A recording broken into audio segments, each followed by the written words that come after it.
CONEY. I'm Simon Jacob, your host for this episode from Jerusalem.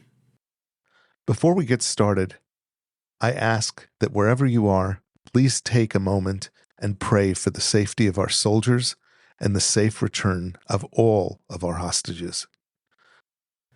It is my pleasure to present an additional conversation with my good friend, Dr. rmadeb.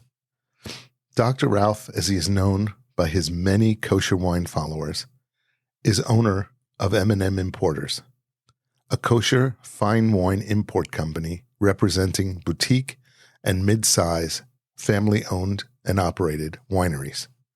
M&M's focus is on quality wines of distinction, with each bottle reflecting the unique character of the world's diverse wine-growing regions. Their comprehensive portfolio includes over 75 indigenous varietals from some of the most prominent wine-growing regions throughout the world.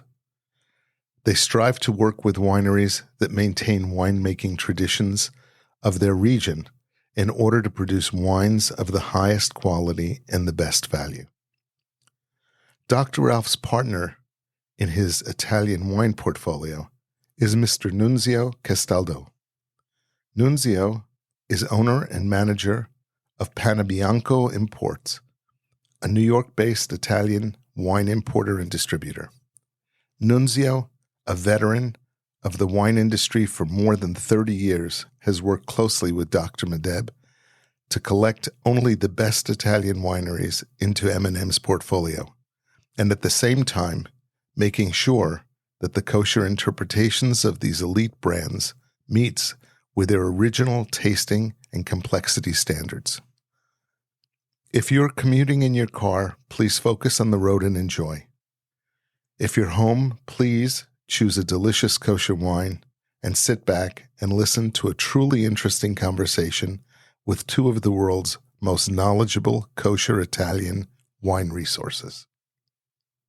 Actually, I wanted to start this off by saying welcome to the CONEY, which is the podcast, and just say thank you very much for being on it and being here.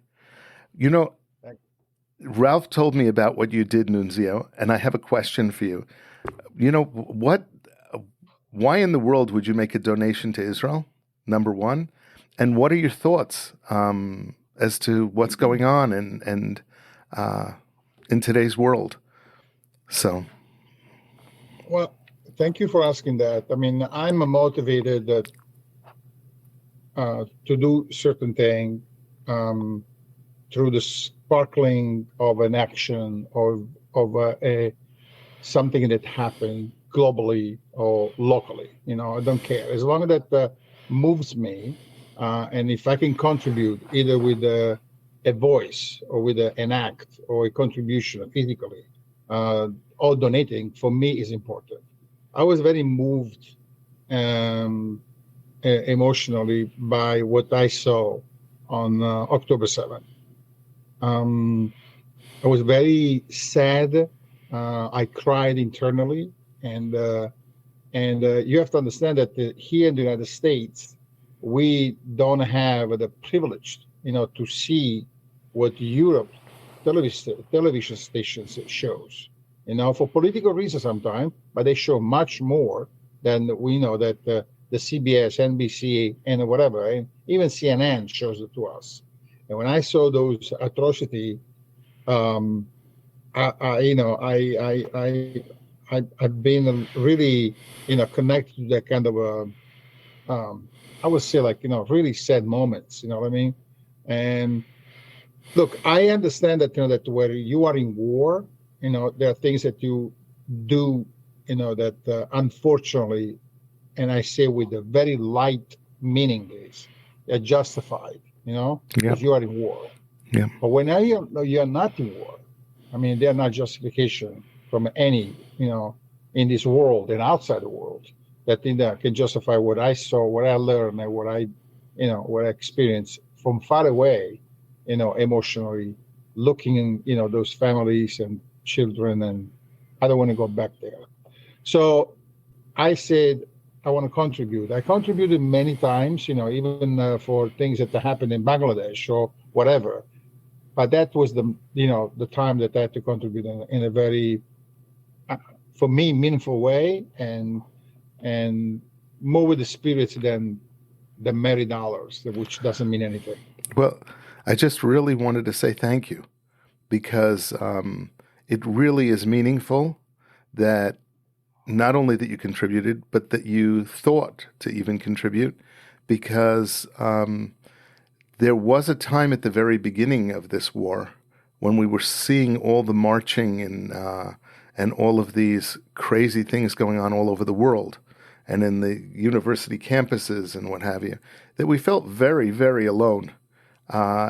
Really, it was incredibly difficult. It's come around. There's a lot of countries that have come out positively saying, "Hey, look, we have freedom of speech, so people are, might be parading in our streets, but that's not how we feel as a country." And we've had a lot more support from people, and that's been incredibly positive. It's you don't need support from people when you're flying high.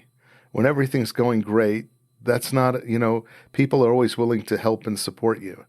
But when things are really difficult and tough, and we're facing crazy decisions that have a lot of negative publicity because of them, it's important to have that support, and I really want to thank you. So No, I listen. I thank you to say what you believe in, and the other reason why I was very moved is because I feel connected to a world that was unknown to me, and thanks to my very good friend rmadeb and others, and don't forget, I'm also connected to families now, because my daughter is married with a very fine Jewish man, which I love him, and he has like a great families behind that support whatever he believes, and we respect that, because at the end of the day, that is all about respect. And I cannot allow myself to break bread with Ralph and many others that I met through Ralph, and not show my support in a very small way, because it's a drop in the ocean. What do we do? But at the least it's something. You know what I mean? That and I like that. Our beliefs. They don't have to stop with a practice that is different, but it's all about family, about belief, about respect, about and that is what motivated me more than anything else. Beside the atrocity, and beside the images, and beside everything that still are very marked in my mind, and which it's like a 9/11. You will never really forget those moments. Yeah. So. Yeah, I was in. Simon, I want to reiterate two points. His contribution was a matching contribution. He's making it seem like it was the initial contribution was $36,000. Yeah. Nunja gave $10,000. It's not a small. I know that. Small, but it was a third. I matched. I was so overtaken by his generosity, which we raised it in about 12 minutes. I mean, we put it on our Rosh Chodesh chat. The boys gave 16. Nunja gave 10. I was so overwhelmed that I decided I'm giving 10 just to match Nunja. So it's not like he gave $5. I mean, the guy, and I'll tell you, Nunja left Winebow after 40 years or some crazy amount of time. 32. How much? 32 years. 52? Wow. 32. Hey. I'm white hair, but I'm not that old. Yeah. You got a full head of hair, Nunja. That's pretty good. 32 years at Winebow, and started his own company because of his passion. He doesn't need to do this. His wife also owns a restaurant. It's starting a whole new company. Believe me, I know the expenses, and to me, it was just so overwhelmingly generous that it says a lot. It says a lot of his character. Needless to say, that all these kosher wines that you're enjoying, all these kosher wines that are from Italy, are really under his direction. I mean, he has a huge contribution both financially here, and he has let's say I don't know how to call it, like a sort of like a super cantorial, we would say. No, medicine, or it's or a spiritual that he connection. has done. Yeah, That spiritual. it's commitment. definitely a spiritual commitment, because to go with these things being kosher, it's not just becoming a distributor for the wines that are coming out of Italy. It's taking these wines and having to go through all of the grief of making them kosher, and then bringing them to the world, distributing to the world. Nunzio has learned more about rabbinical kosher winemaking process and about mashkiach more than half the people drinking the wine.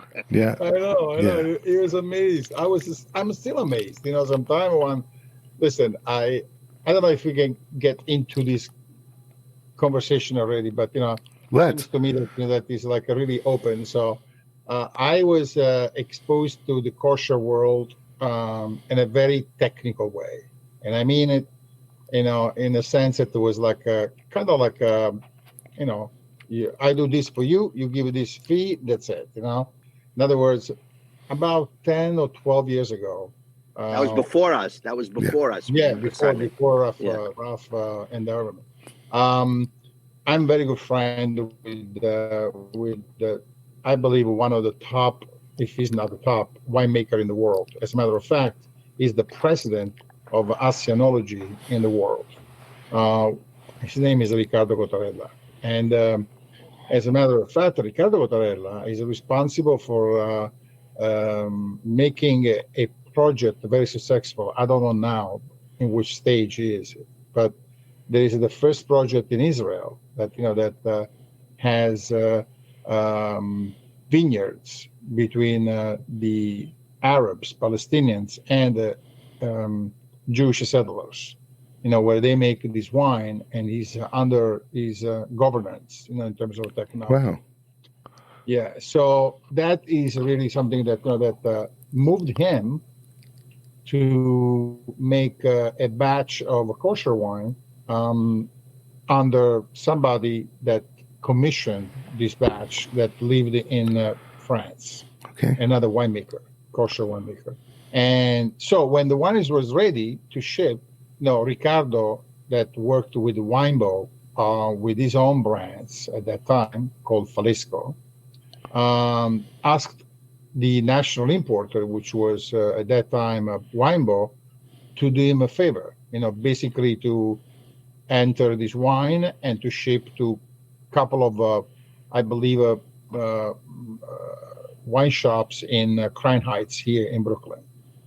And that's how we started these things. And we did under a small fee, just to facilitate this kind of a process, and it went down for maybe 1 or 2 or even 3 years. The problem was that here, not there, that we had some problems, with these retailers, and we stopped that project without knowing that the production back to Italy was already advanced for 2 or 3 vintages. So those 2 or 3 vintages were not exported anymore in the United States, and they stayed in France, and we didn't know what happened. Well, I believe that that Ralph had this wine. He fell in love with this wine, and he called me. I was still part of the organization of Winebow at that time. I was in charge of all the imports. It was like a big, huge book, about $110, $120 million book. So when he called me, I says, "Oh no, another one of these people that that they just want me, just to import, and then I have to fight with the fee, blah blah blah blah." But he said something that that really resonated me, and I said that, Nunzio, I like these wines because I really want to change the perception of the American Jewish drinkers and consumers, that they have to find quality in their bottles. In my business, and I'm in the business almost 40 years, I started very young, I always been driven by passion on my own expense, because passion doesn't bring money. Passion brings gratifying. Yeah. And so I saw in that statement, and I spoke only on the phone with him, some sort of a light that was like mine, that was a mission more than like a business deal. And that is where I started to go ahead with that kind of, request that you wanted. Of course, I had to make my money, so I fought with him with the percentage, but I give him a good discount. He was happy. I was happy for the company that I work for, and we moved, really pretty quickly in advance this wine that at that time it was still the old wine, because he bought the vintage that was already done without his intervention, with his own team in Italy, with Ravma. I don't know if you know Umberto Piperno and so on. So anyway, so that's what really went forward. The thing that happened after that was related to me rather than this project, because I decided that after 32 years to resign from Winebow. You have to remember when I joined Winebow, which was like the greatest company in the United States as an importer and distributor for Italian wines, and not only Italian. I started when the revenue was about $4 million. I left Winebow when it was $875 million. Wow. And so I said, you know what? My path, is finished, because the next step would be to go to $1 billion. And that passion that I preserved, the fact that, that I can still shake hands with a callous, hands from a grower, the fact that I can dirty my boots going through the vineyards, and the fact that I can be in the cellars until 1:00 in the morning, tasting every single barrel with another producer, it will finish. And I'm still young. I don't want to be in that way. I don't want us to get stuck behind a computer or a screen, just preparing, reports and things like that. So I decided, with the blessing of my wife, because she's a saint, she's really someone that that I devoted all my life for her, for my family, because she allowed me to do what I want to do. You have to understand that that I was in charge of Chile, Argentina, France, Portugal, Spain, Austria, Italy.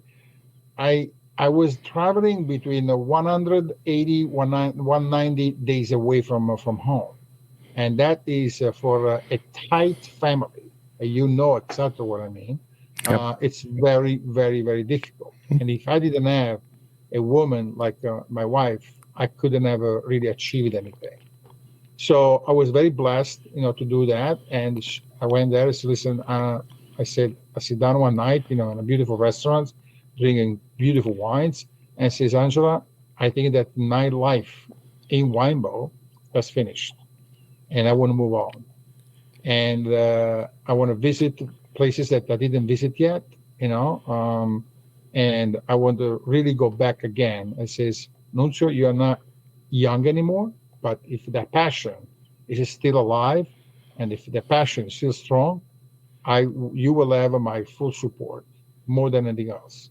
And that's what we did. So I after 6 months, I acquired this small company called Pane Bianco. Ironically, Mr. Pane Bianco, Livio, which was a friend of mine, passed on to 2015. But when I started in Winebow, I was 25, I took his place. Wow. So that is a circle of life, in my book. Wow. And that's why I says, it's a sign of God. That's my company. I don't care how much. And fortunately, had the wines that I like. I changed a few things, but the skeleton of the company, and not the company, but of the portfolio, is still almost the same, which is. And Simon, to me, this caused a little bit of a problem, because in French wines, my craziness about French, and I know every single supplier and where the wine comes from. But in Italy, my education really came from my family in Milan, which we spoke about, and came from Nunzio. Like 90% of my education on wine came from Nunzio. And at that point, I was terrified because, he was going to have a non-compete, and we had a lot of stuff in the barrel. And and I won't make a move. He's like I told him he's my Jewish Pope. I need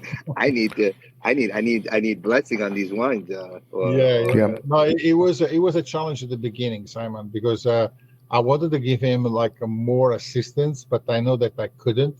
But we also find a way to navigate with these adversities, and we find also other companies, other wineries that they were friends. He relied on my expertise, and I appreciate that. I was very, I would say, thankful for that, because he started a beautiful project. And again, the motivation was aligned with my mission as a professional, which means that that I could speak the same language in certain ways, with the same product made in different ways. I learned a lot, in the process. I learned a lot in the culture. I learned a lot, in the people, because I was allowed to spend many times, with these, with rough friends, which they respect me, I respect them. So, and that was like, like a kind of like a dive in a culture that it was for me reading only one way, and now I see in different ways, and that was for me an open. And Simon, he had open access to everything, meaning Kal Mashgiachs, the guys who are doing the wine, the actual employees. He was obviously the winemakers and all the rabbis, the rabbinical supervision. When we wanted to do mevushal wines, he was speculative as well. He understood the process. He called the people in France. He called the Rabbi Wolf from Amsterdam to understand the process. His reputation's on the line as well. You're taking doesn't matter from where, Austria, France, California, and you're going to pasteurize it or boil it. It's his name on the line. So it was a big every part of the process, Nunzio was given carte blanche. And if he didn't like something, he told me. If some of the, I'll give you some simple things. Some of the mashgiachs were not following the winemakers' instructions. It's exact instructions.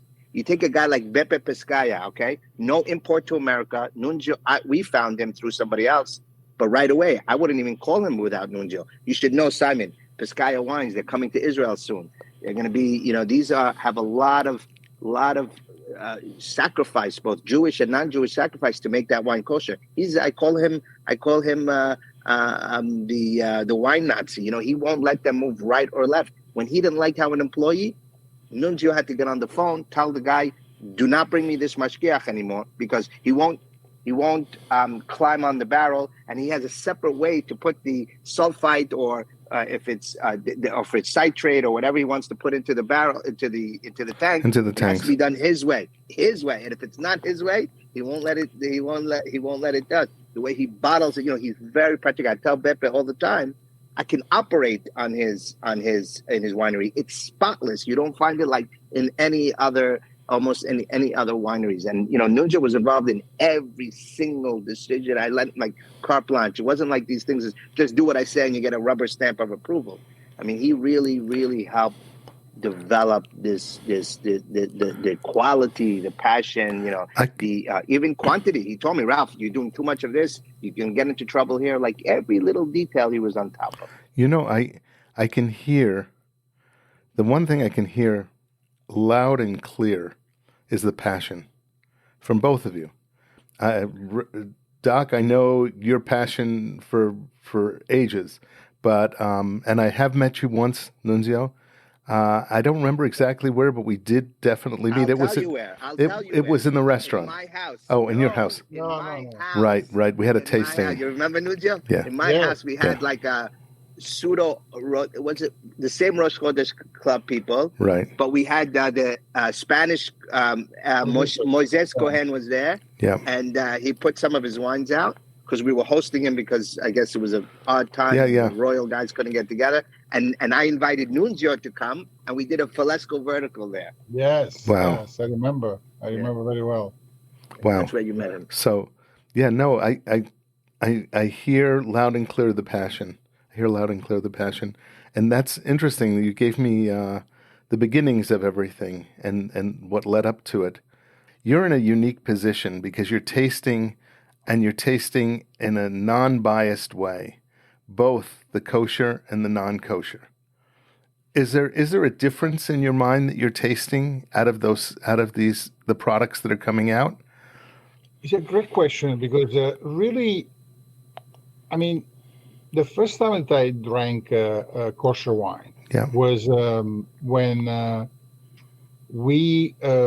I remember that with the Wine Bowl, we were the official importer of Yarden at one point, which was like a kind of like became a very commercial, and they had strictly kosher wines, obviously wines. And I have to say that that I was pretty impressed, for the quality and for the for the texture and things like that. At the end of the day, I mean, we're talking about Mediterranean basin. The sun is almost the same of Sicily and Sardinia, or the coast of Tuscany, or even Catalonia, whatever. So we are talking about for the most part, international varietals, which most of the time they come from greenhouses in France. We're talking about, obviously, method that 30 years ago, they were still not up to the level of, technical level that now, we have. But I remember that, that was like a really a wine that, that didn't move me very well, but was done well, technically speaking. When I start to taste the wines through the M&M Imports with Ralph, and we tasted some French wines, at the beginning, I was really impressed. I says, it doesn't matter if it's kosher or not kosher, I would drink this wine. I will drink very easily. So, and I start to learn a little bit more about the process, what it will entail. At the end of the day, it's just like a manipulation that is different, but it doesn't add or take out things that, that they are responsible for a final product. I'm talking about kosher and mevushal, obviously. Yeah. So in the next question is mevushal. Have you? Mevushal, I refuse to drink it and to accept it as wine. I mean, with all the respect to the religious, I have a great respect that that, but for my belief and for what I wake up in the morning every day, for wines, I don't have a 1 ounce of understanding why we have to boil the wines. Okay. But have you tasted it? Yeah, I did. That's why I feel like that's why you feel like this. Okay. Well, it's a non-biased. That's perfectly fine. That's what I was looking for. I was looking for somebody to give me a real non-biased opinion. So no, listen again. I mean, there are many things, even in food, preparation. There are many things that that you prepare in certain ways because the tradition and the method of the application has to be in that way for religious or for even for medical reasons, whatever it is. But I mean, for me, for our world, I don't believe that it's something that beside the religion factor. Is something that is a very, let's put it this way. I believe that it's like I don't like it. Okay, I get it. 100%. I get it. You're echoing the same feelings of just about all of the high-end kosher wine drinkers. So that's why I was wondering. It's always good to hear an opinion that's outside of my own world. And look, I'm sorry to interrupt you. I mean, no, you're not. There are many things that that I started to appreciate it. Through these a few last years. Through the culture that invited me into. Ralph and many other people in his community. For example, I appreciate very much how you guys prepare meat. For example, I love it the way that you guys have meat. it's it's a cut, that is very, has to be done in certain ways, but the preparation is fantastic. I mean, I was invited many times by by Ralph to attend these dinners, and that for me is very important, because at the end of the day we're talking about the tables. For us, as you guys, tables is a sacred momentum. Table, when you eat and when you gather everybody around the table, that is like, really the most I would say high-end moment that you share with your family, with your friends, with the with the people that you love and respect. And sharing food, that is a practice that I respect very much. And if I'm invited to a table, if it's for business, or if it's for pleasure, if it's for family tradition or rituals, I mean, I'm very appreciative. And when I can match not only the people, but also the food with the wine, that is the supreme, achievement that you can get.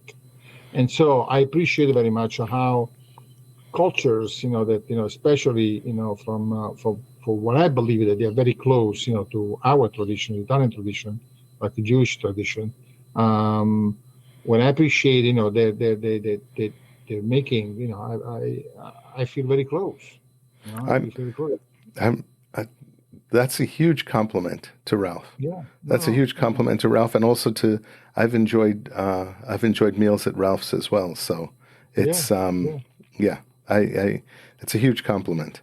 Baruch Hashem. Thank you. There are a lot of subjects that I could bring up in this, but I want to pick one specific one, because I would love to have you both back on again and to talk in the future.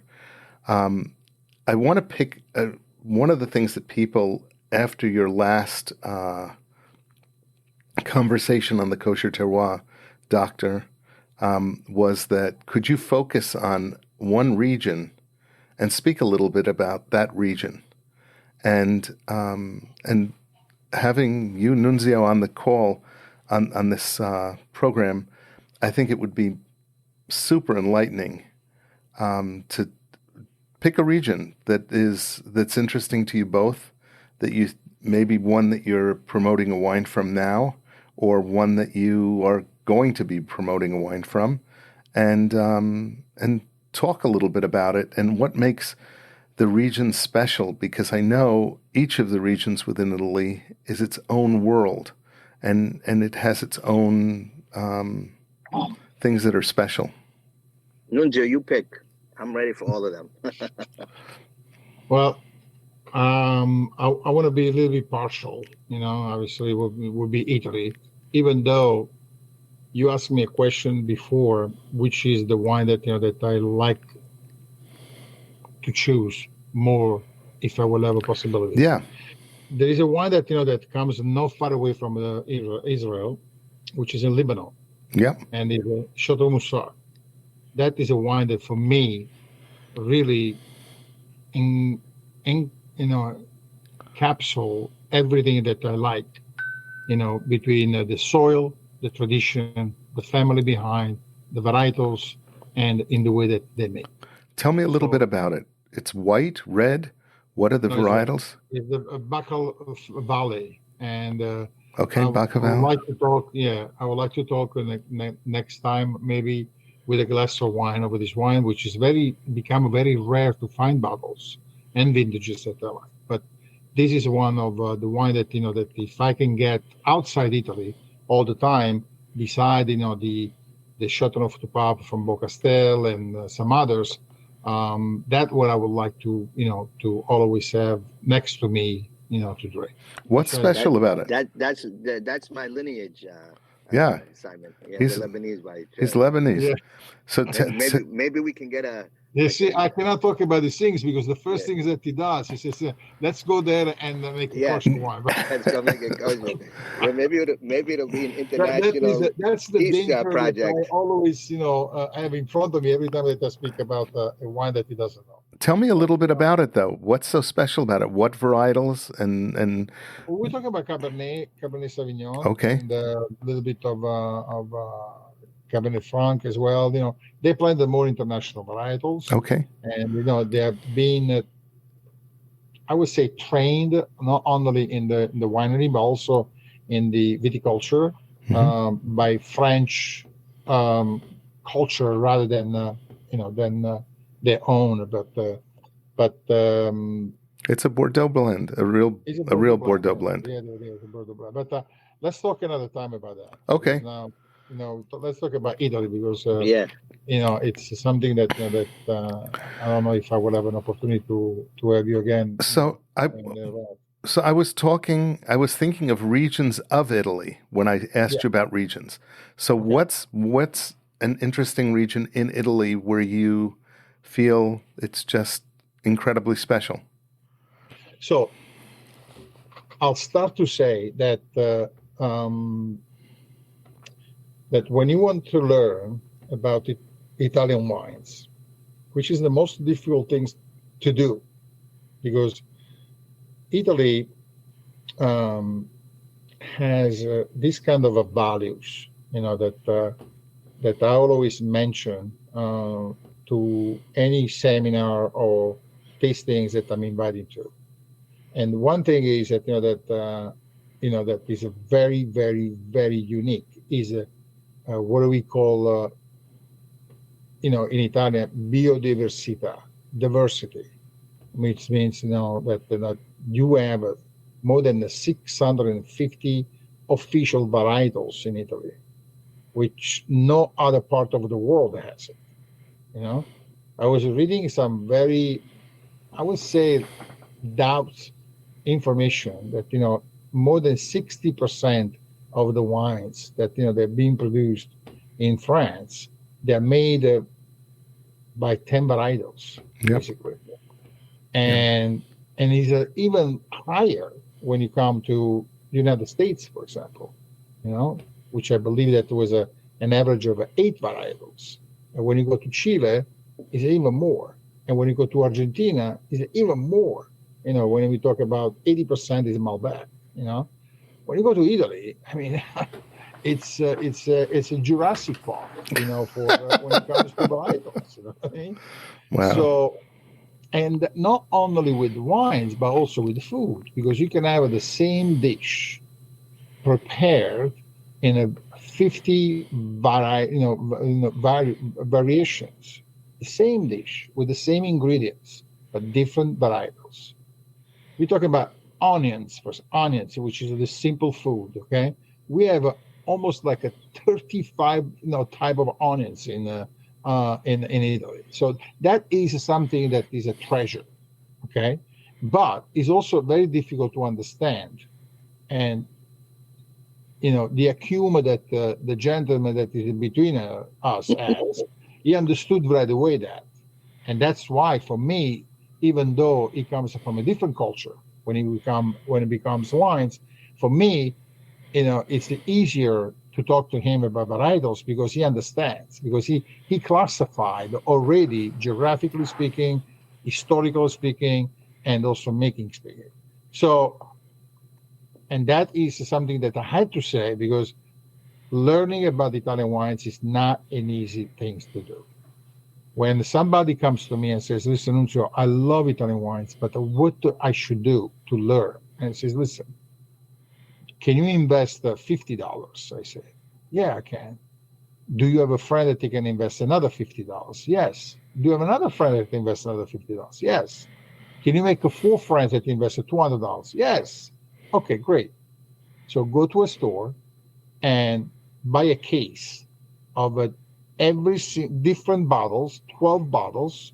You go home with these 4 friends. You can have a pizza, you can have a hamburger, you can have whatever you like. Don't worry, cheese or whatever. You cover each bottle with a brown bag and you start to pour. And you need to understand what is the difference between one or to each other. Doesn't matter if it's like a $10 or $50 a bottle, because diversity is a kind of like really our strength in certain ways. So why is that? Because with that is also value. most of the time, you buy a wine that is at $20 or even $15, and you drink for like a wine that is costing from another region, another part of the world, that is at $40 or even $50. Value, it's incredible high. You know, when we talk about Pinot Grigio, for example, which is the simple thing that that we're gonna 95% of the production in Italy of a Pinot Grigio is consumed outside Italy. Yeah.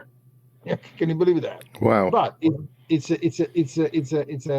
a commodity that has a spectrum of quality that is infinite. You can buy something at $5 in the store to buy something that is $250 in the store. It's amazing to me. All that, you have to learn it. And it's not easy. It's not easy to learn. It's not easy to understand where this place is against with the other place, blah, blah, blah, blah, blah. So why I say that is because it's important to map out these kind of challenges before you dive in. And if you want to really be serious about Italian wines, you have to start from Piedmont. You have to start from Langhe. You have to start learning the diversity of a Nebbiolo, of Barbera, of Arnese, of Dolcetto, and so on. And that is the first thing that you have to do. It's like learning math, at the beginning at 5 years old, with the additions. When you learn that, then you move, to Tuscany. And when you move to Tuscany, then you move to Veneto, and so on. So you have to take really region by region, sometime section by section, the Italian peninsula. I like to start with the north, central, and south. And that is the first time, time the church. For me, I'm not a gambler. I don't never gamble in my life, and it doesn't give me anything. But if I would have to gamble on the horse tracking, I would never I never put my money on the horse. I would put the money on the joker, the one that drives the horse. And that's why I did, at the beginning of my career, I always follow the winemaker rather than the vineyards, the locations, and so on. My network, I spend like at least an hour a day to go around my connection in Italy with the winemakers that now they're my age. Now they're new ones that are coming in, and says, why is that? Why this? What is that you find that with the climate, especially now with the climate change? I have to be in connection with these winemakers, and that's why I don't have for now a preferred region.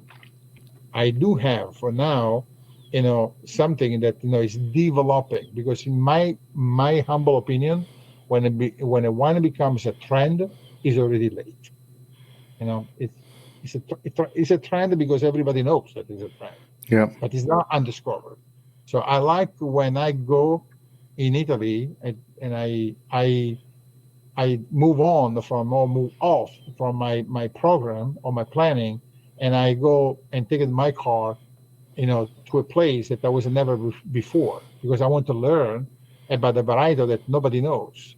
I want to learn about the soil that is volcanic, that is meeting with the granitic soil, and what is developing on that. I want to learn about that gentleman that has only 3 hectares of land with an hectare and a half of an old vines. What is he doing there? I want to learn how he treats the wood aging, if so. So those are the things that I would say claim my interest. I like the Etna wines in Sicily. Not now that everybody knows.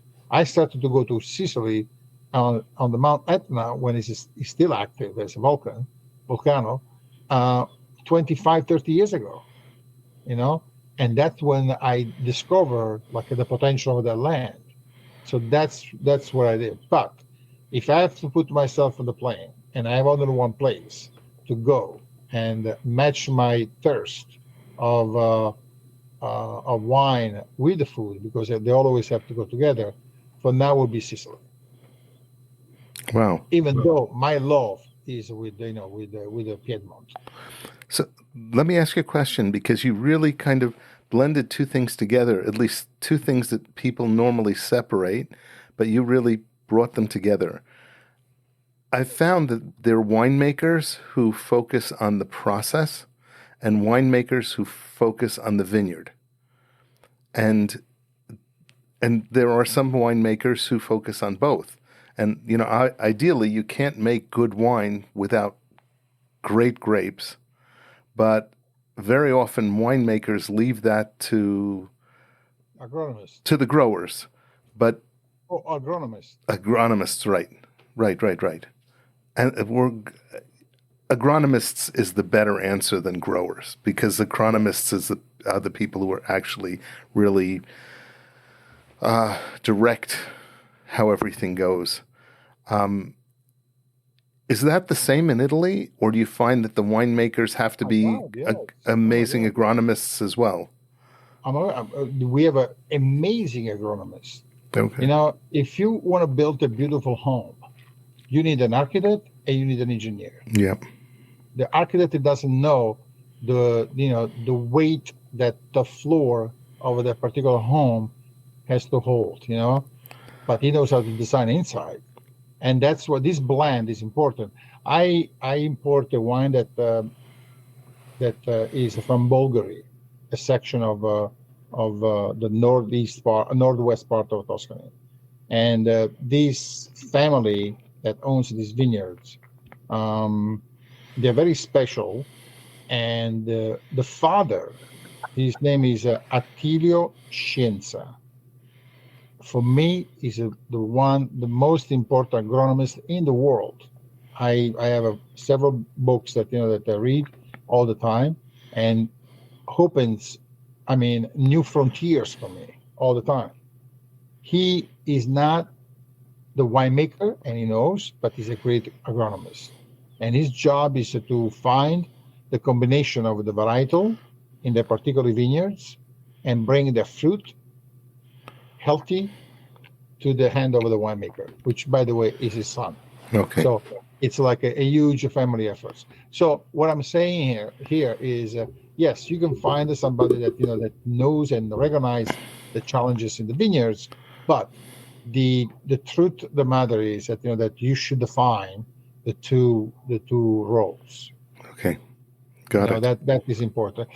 Unless you have 5 hectares of vineyards, and and that vineyards is in the family for the past 3 generations, and everything about the vineyards, you know what I mean? Yeah. But if you start to have the 20, 30, 50 and beyond hectares, you need defined roles.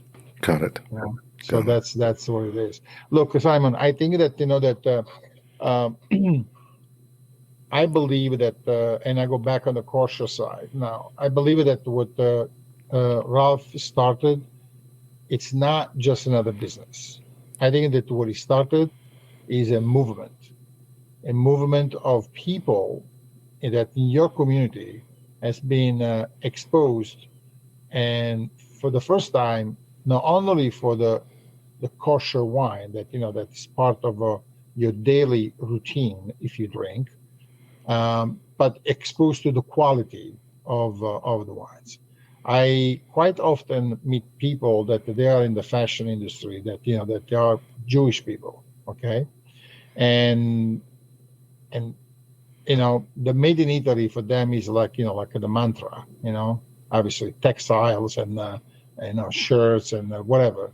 And I am amazed at how they really understood, how really the quality and the concept of the Italian manufacturers. They cannot drink, our wines.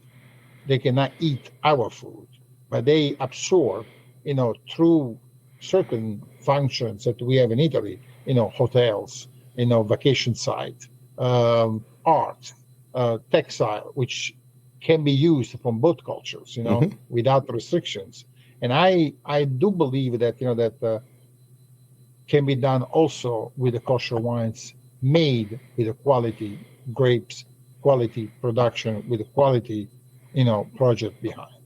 And that's why I believe that Ralph, with his vision and with his determination, started that. And until that light and that little, fire that I discovered through a phone call, most 10 years ago, almost, until that is present, he will have always my back.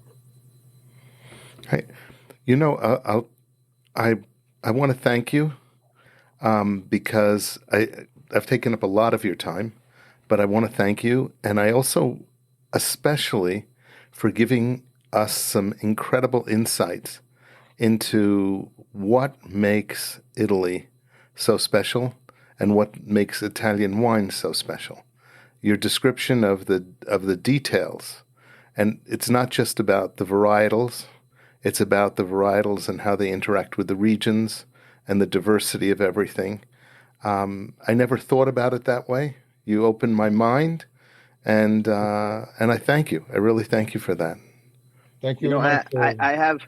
I want to end off on something. Please. I want to end off on a few more minutes, but take your time. I don't want to take Simon, your time. Because I feel like the listener, we should give him a little direction, and let Nunzio do it. I don't want to bias his opinion. Nunzio, my entire portfolio: North, Central Italy, Tuscany, Campania, Piedmont. We even have Amarone being developed by Fumanelli. By the way, that would be also another interesting interview because that's totally different. Nunzio met him.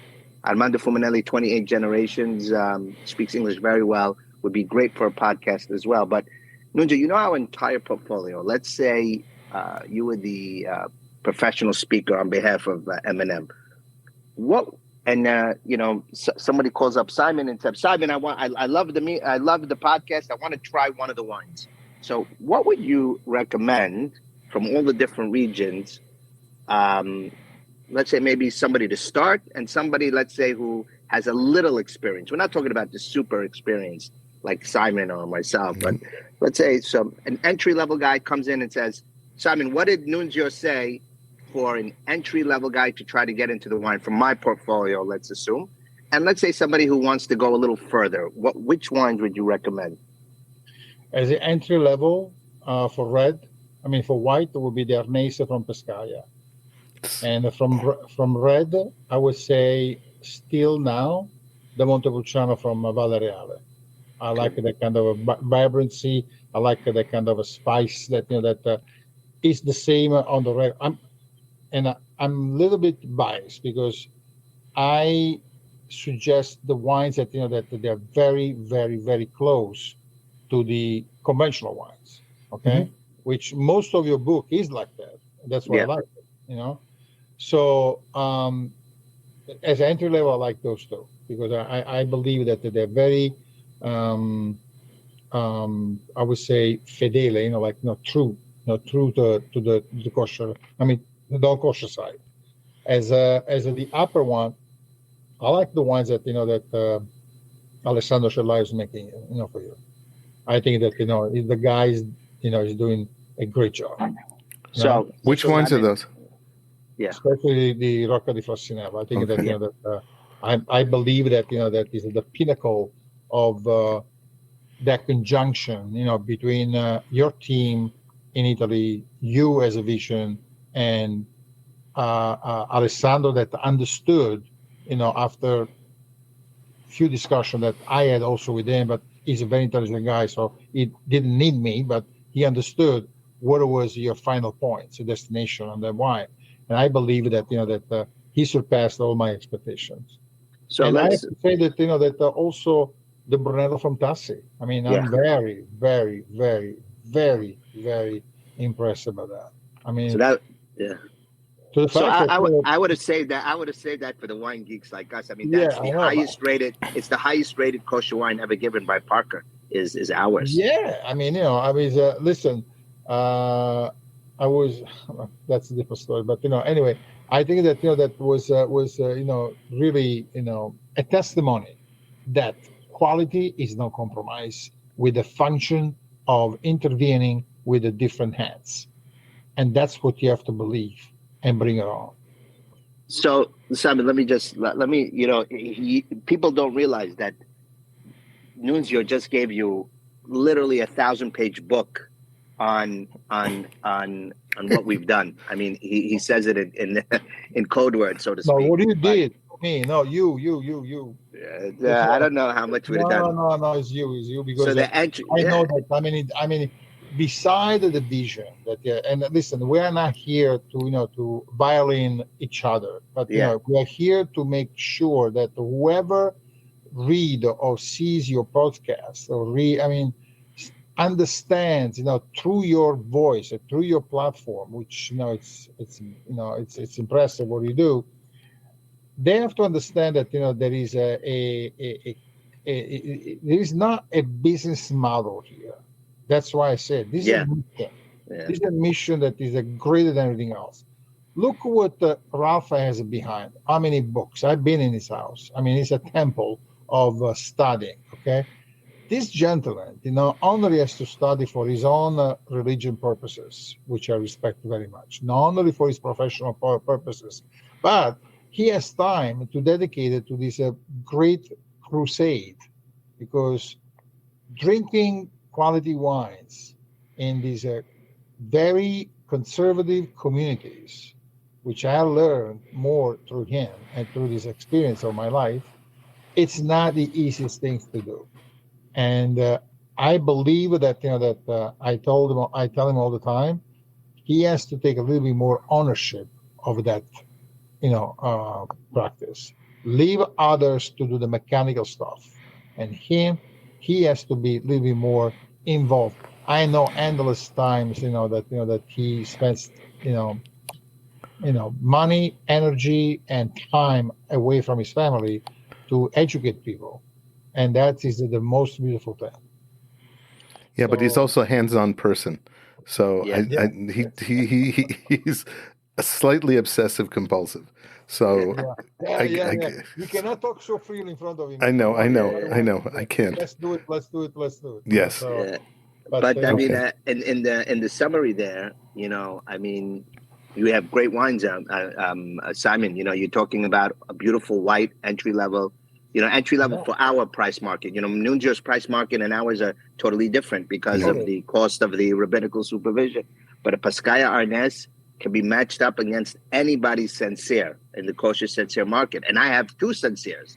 I think it's just a beautiful northwest region of Piemonte up north, and it's an excellent. We have a mevushal and non-mevushal, right? So for the purists and the non-purists, but that's a great. And what he spoke about, Valle Reale, is a Montepulciano di Abruzzo, which is authentic. It's an authentic entry level. You're not going to spend hundreds and hundreds of dollars like even what like our Brunello, but it's a tremendous amount of value in that money. It's Senesano, is a new ripening vineyard, entry level, beautiful bottle, short time in oak. I consider them a hearty wine.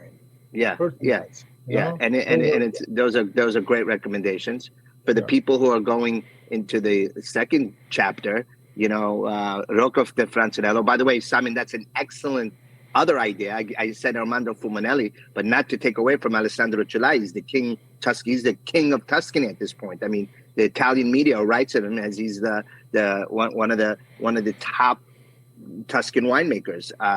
Also, a lot of history. And guess what? With Nunzio's help, we made some of the top. Zaki's put, just so you understand, Zaki's from California, very famous, put Sodi di San Nicolo, which is the top Castellare Sangiovese based wine. It has to be labeled IGT because it doesn't stick to the norm values. Yeah. But Sangiovese, which is the father clone. I think we mentioned this one. It got number one wine of the year. And the same year we made it, 2019 was the first year we made it. We made that kosher. Now, he talked about Rocco de Francinello. The number one selling Super Tuscan was Le Sugare, was ours. We making the higher level, and we made Baffanero, all due to Nunzio's help. These are talking about Super Tuscans. There's Baffanero, which will be released soon. I'm not sure when, but it's an Italian Merlot aged the whole run, Simon, is 5,000 bottles. The entire production. And we made the 300 for the first year because that's all he would let me.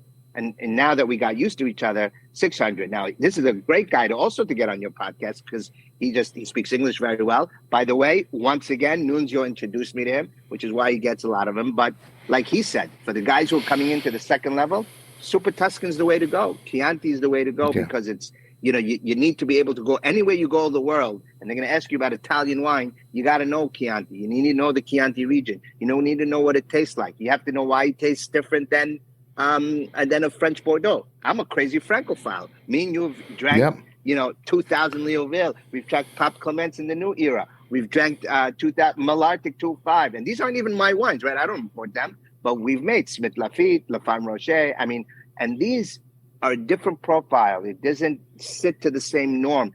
Doesn't mean that, the problem with, I think, in our people, and I think Nunzio's just appreciating this, and Simon, you've spoken to thousands of winemakers. The problem, which is what made me, is our palate was driven to a certain type, over-oaked, very heavy wine, 60% volume, alcohol volume. That's how our wine was pushed us in. And I think it's now time to separate, separate the boys from the men, so to speak. That is, we need to see what elegance is. We need to know what cherry and balsamic, which you find in Sangiovese-based wines, Chianti, are different than the big blackberry, jammy, heavy wines. I'm not saying they're not good. What I'm saying is they're different. It's very different, yes. And I'll tell you this. You ask me, Simon, what's the biggest thing I find? And I'll tell you, Nunzio, this is something we've touched on. I give them a Brunello blindly. My Brunello Reserva got almost 100 points by Parker. The only reason I didn't mention it was because it was not blind. Our original 2016 Franchi Tassi wine was blind tasting with the non-kosher, got 96 points, which is the highest Parker ever gave to any kosher wine, right? You give him a Brunello, it's sexy, it's sultry, it's seductive. It's not big, bold, jammy. It's the maestro in the conducting. It's a violin. It's not the drums.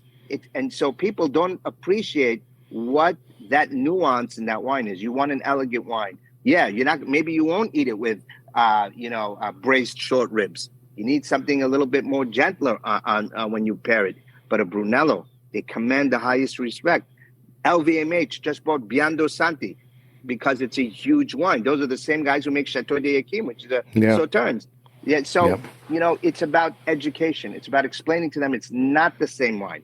And a Brunello commands the highest dollars in the kosher and non-kosher market. And if we don't educate them on it, they'll just think that this is just water. Red water, as one of the Hasidim told me.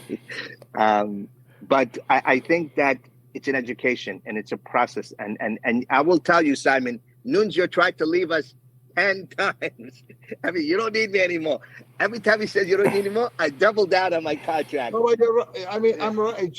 I'll be always here, but you don't need me because you reached the level now. You know what I mean? Yeah. So. It's a great working relation. It's a great working relationship. Now we're great friends. I give it, every time I have an Italian linguistic problem, some of these winemakers are really rustic. We're making a barbaresco for a gentleman who doesn't even know how to say hello in English.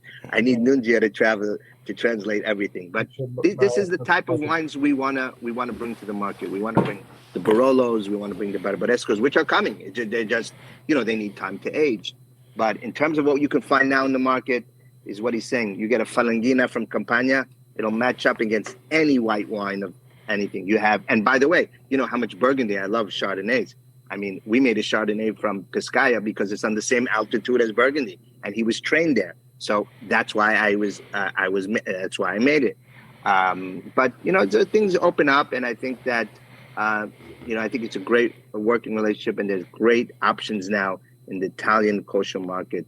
And that's only half of my portfolio. I have a whole French portfolio, but I think the excitement for me is, and it's really thanks to Nunzio, is how to develop this market. I love it. I totally love it, and I love your pink water. Yeah. No, It's true. I know exactly what you're talking about, because some people need their mouth totally filled with something, I mean, and these are so elegant and they're so special, and the textures and the nuances of tastes are just spectacular.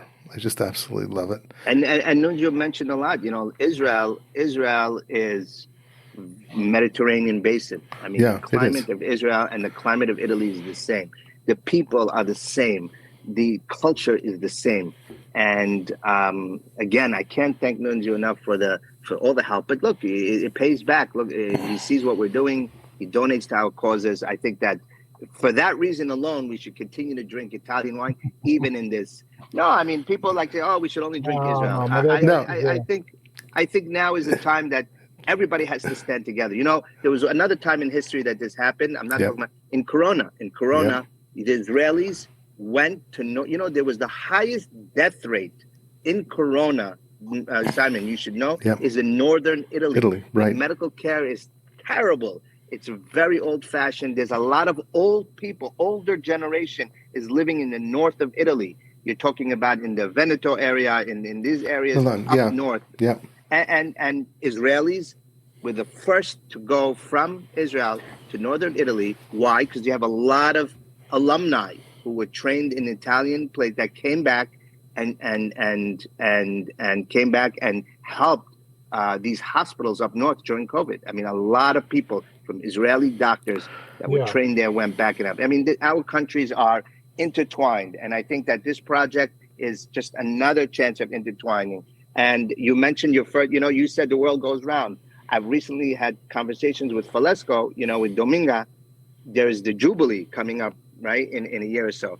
And we are very excited to start to see if we can develop a kosher wine for that time period. Wow. The fact that they came to us to talk to us about that really shows you the connection between Italy and Israel, the Jewish people and the Jewish people and the Italian people together as a whole. And it's very exciling. And I hope that God affords me the opportunity just to continue to do this. It's a great feeling. You know that you have always my full support.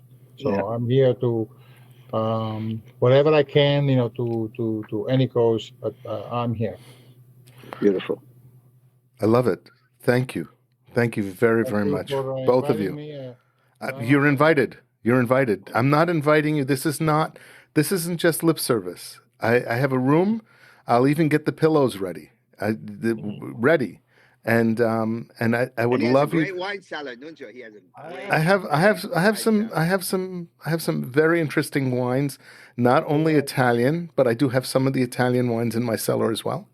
And I would love to treat you and your wife. Please to come. Okay. All right. So thank you very much for being on the Kosher Terroir, and I really appreciate it. I appreciate the time. Thank you very much for allowing me to talk, and I couldn't have a better experience for the first time with you and Dr. Madeb. And I just opened a Brunello di Montalcino, 1988, this morning. So she's breathing because we have a Sunday middle. So now it's time to sip on it. Wow. Okay. Well, thank you so much. Thank you, guys.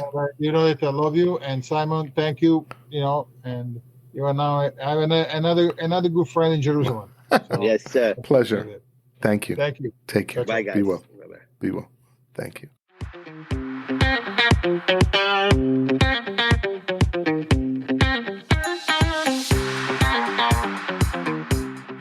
This is Simon Jacob again, your host of today's episode of the Kosher Terroir.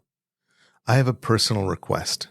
No matter where you are or where you live, please take a moment to pray for our soldiers' safety and the safe and rapid return of our hostages.